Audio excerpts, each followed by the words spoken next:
From Pacifica, this is Democracy Now! You cannot say both Israel and Hamas are symmetrically blamed. They're not. One side is to blame, the side that targets civilians and hides behind civilians. That's Hamas. The other side represents the rest of humanity. Now choose. Israel rejects international calls for an immediate ceasefire to allow humanitarian aid into the Gaza Strip after 5 consecutive days of bombing. Nearly 400 Palestinians have been killed, 1,600 wounded. 4 Israelis have died in the rocket attacks. We'll speak with an Israeli lawmaker.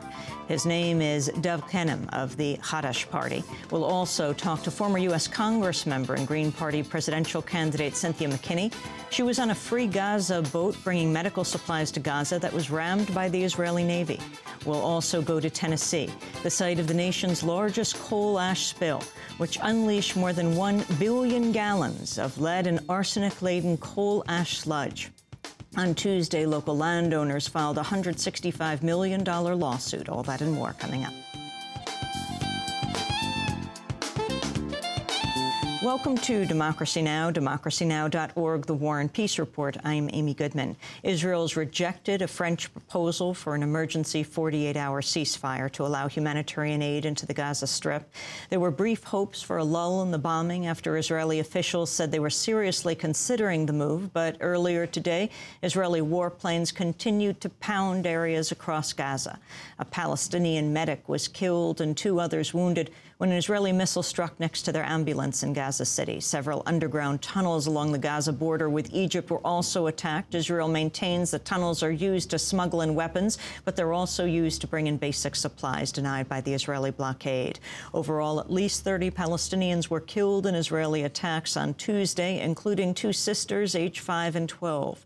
Nearly 400 Palestinians have been killed and at least 1,600 injured since Saturday.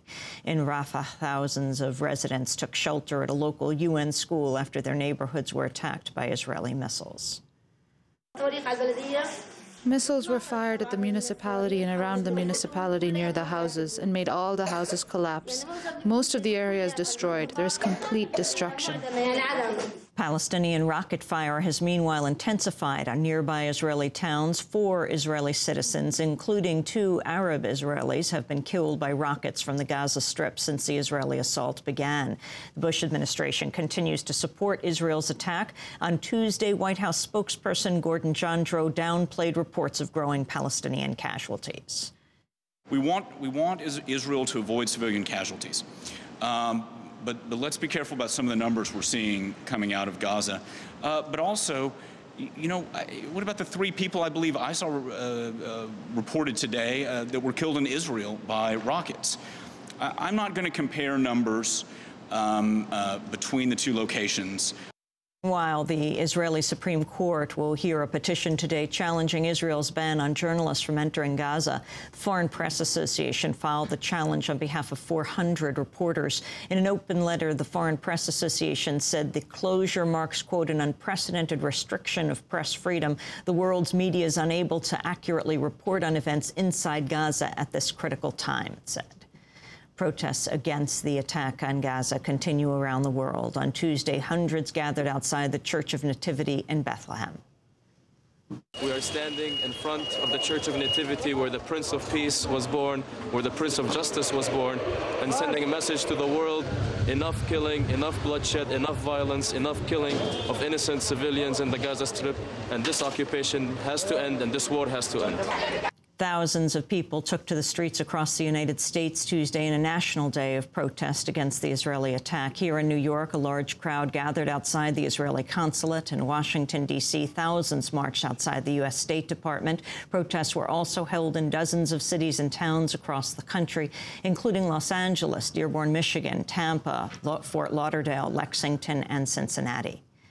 In Hawaii, a group of protesters gathered near President-elect Obama's vacation retreat to protest his apparent support for Israel's attack. Obama hasn't commented publicly on the Gaza assault, but aides have voiced support. On Tuesday, 8 demonstrators stood near Obama's rented vacation home with signs reading, "Gazans need food and medicine, not war."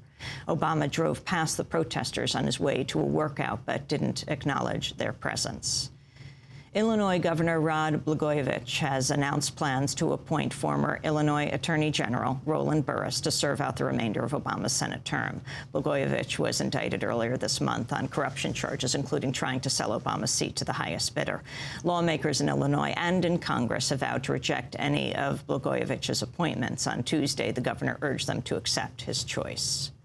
I'm absolutely confident and certain that the United States Senate is going to seat a man of Roland Burris's unquestioned integrity, extensive experience, and his long history of public service. This is about Roland Burris as a United States Senator, not about the governor who makes the appointment. Burris was the first African-American elected to statewide office in Illinois. Appearing next to Blagojevich, Burris said he had no connection to the political scandal around Obama's seat. I welcome the challenge that await us in the 111th Congress. I have faith in the record that I have forged over the past 4 decades, and I am proud of my accomplishments as a public servant. I accept this appointment to fill the unexpired term of President-elect Barack Obama. I ask the people of Illinois to place the same faith and trust in me that they have in the past when they elected me 3 times as their state comptroller and 1 term as their attorney general. In a statement, President-elect Obama praised Burris but said he won't accept any appointments from the governor, Blagojevich. But in a sign of a looming internal political battle, Democratic Congressmember Bobby Rush criticized the prospect of rejecting Burris's appointment. I applaud the governor for his decision, and I would ask you to not hang or lynch the appointee as you try to castigate the appointor. Separate, if you will, the appointee from the appointor. Roland Burris is worthy. Years ago, Barack Obama lost to Bobby Rush for his congressional seat. Meanwhile, the recount of Minnesota's Senate race continues to swing in favor of Democratic challenger Al Franken. A new unofficial tally shows Franken ahead of Republican Senator Norm Coleman by 50 votes. The final tally awaits a decision on whether to accept more than 1,300 absentee ballots county officials say were mistakenly rejected. The state of California has filed a lawsuit seeking to block the Bush administration's last-minute changes to the Endangered Species Act. California Attorney General Jerry Brown says he wants a U.S. district court to review changes that would remove scientific scrutiny on mining and logging decisions. The Bush administration also wants to do away with a rule ordering agencies to factor in the effects of greenhouse gas emissions when approving projects on federal land.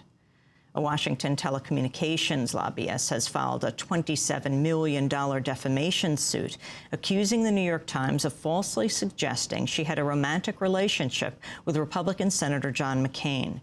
Earlier this year, the Times reported McCain repeatedly wrote letters to government regulators on behalf of Vicki Eisenman's clients. McCain served as the chair of the Senate Commerce Committee at the time. The New York Times also reported McCain aides were concerned the two were having a romantic affair. In her lawsuit, Eisenman calls the story, quote, gossip and innuendo. And in Iraq, the trial of the Iraqi journalist who threw his shoes at President Bush has been delayed. Montazar al-Zaidi remains in prison, where he's reportedly suffered repeated beatings. He has internal bleeding in his left eye, as well as bruises over his face and stomach. Zaidi's lawyers are appealing the accusation that the shoe throwing amounted to an assault. On Tuesday, Zaidi's cousin, Hamid al-Azam, denounced the charges. I will leave the court to their conscience, because Muntadar did not do anything. He did not assault a guest, since Bush is not a guest, but he is an enemy, who came here to insult the children and widows.